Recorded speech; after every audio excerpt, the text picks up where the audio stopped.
Today, folks, I'm going to review Majin and the Forsaken Kingdom. What's that? You've never heard of this game before? I'm not surprised. This unique little game was forgotten about just as soon as it was released.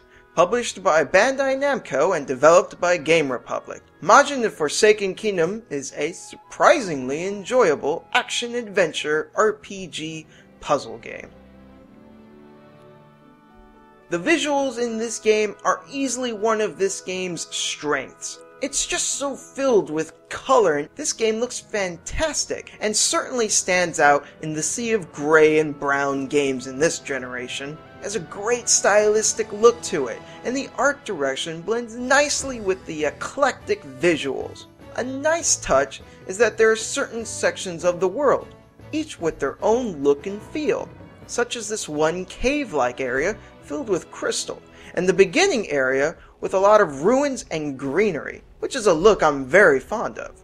The flashbacks in this game are also told in these very unique looking moving pictures, which really adds to the game's charm. The music in this game is pretty great. Given that this is an adventure game, the music does a really good job of making you feel like you are on one. Some really nice orchestral tracks are here.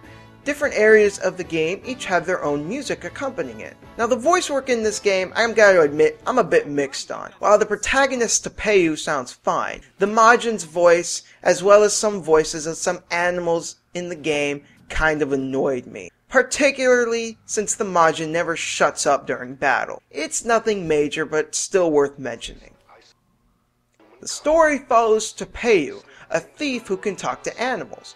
Something known as the darkness has been ravaging the land, so Tepeyu sets out to find the Majin, which legends tell it alone can stop it. When he finds the Majin, however, it's in a weakened state and not as powerful as when legends spoke of him. It's up to Tepeyu and the Majin to work together, grow stronger, and put an end to the darkness. It's a pretty nice and simple story. It mainly focuses on the developing friendship between the two, which works pretty well. The Majin, I felt though, I was going back and forth between liking him and being annoyed by him. Overall though, there was a strange charm to him that kept me from ever truly disliking him. There isn't too much substance in the story, but I didn't mind it. It's a nice simple story about two friends fighting against a clear antagonist. It works well for what it's trying to do, and it didn't need to be anything more than that.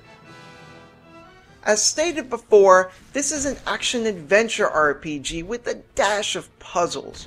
Yeah, I know, that sounds like quite the merger of genres. The game will have you exploring, fighting, leveling up, and solving puzzles. The RPG aspect isn't too in-depth though. It's actually a bit of a stretch for me to say it's an RPG. It really just amounts to killing enemies normally, or opening chests to find life shards, which, if you get enough, makes Tepeyu stronger. And doing combination attacks with the Majin gives you friendship shards, which makes the Majin more powerful. The combat in this game is pretty decent for the most part, but I felt it becoming kind of tedious towards the end of the game. Since you control Tepeyu, who is honestly pretty weak, you mostly have to rely on the Majin for serious damage, which is fine for the start of the game, but towards the end, when enemies get more difficult, it becomes more of a chore.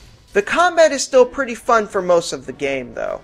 The boss fights in this game are also pretty neat. They ascribe to the boss fights are puzzles approach, which is nice. Speaking of puzzles, they're pretty well done in this game. Some are pretty inventive and fun to figure out. None of them will leave you scratching your head for too long wondering how to figure them out, and some of them might be a bit too simple at times, but they're still enjoyable to figure out. The game also has a nice emphasis on exploration. There are tons of goodies to find all over the game world. Chests with experience points, chests with equipment that affect Tepeyu's stats, and fruit that makes the Majin more powerful. The Majin learns new spells throughout the game, which can help you solve puzzles and defeat enemies. Now unfortunately, an issue I do have with the game are the controls. They're pretty functional for the most part, but when it came to some platforming, the controls felt particularly sloppy. Luckily, this game isn't heavy on difficult platforming, so it normally isn't an issue. However, it does rear its ugly head from time to time. Overall though, the game is still quite fun. Majin the Forsaken Kingdom is by no means a great game, but it's still a fun and enjoyable one. It's got great aesthetics and it's fun to play. Now, while it didn't really do anything spectacular and is even unpolished in a few areas, it's still an enjoyable adventure and it's worth playing. The game lasts about 15 hours and about 20 if you want to 100% the game, which is a decent amount of content for an action-adventure type game. If you like what you see, I would definitely say to give this game a shot, but if you're not already a fan of this type of game, this certainly isn't going to change your mind. I picked my copy up for $15, and I would say it was most certainly worth it around that price range. This has been Shintai, folks. Take it easy.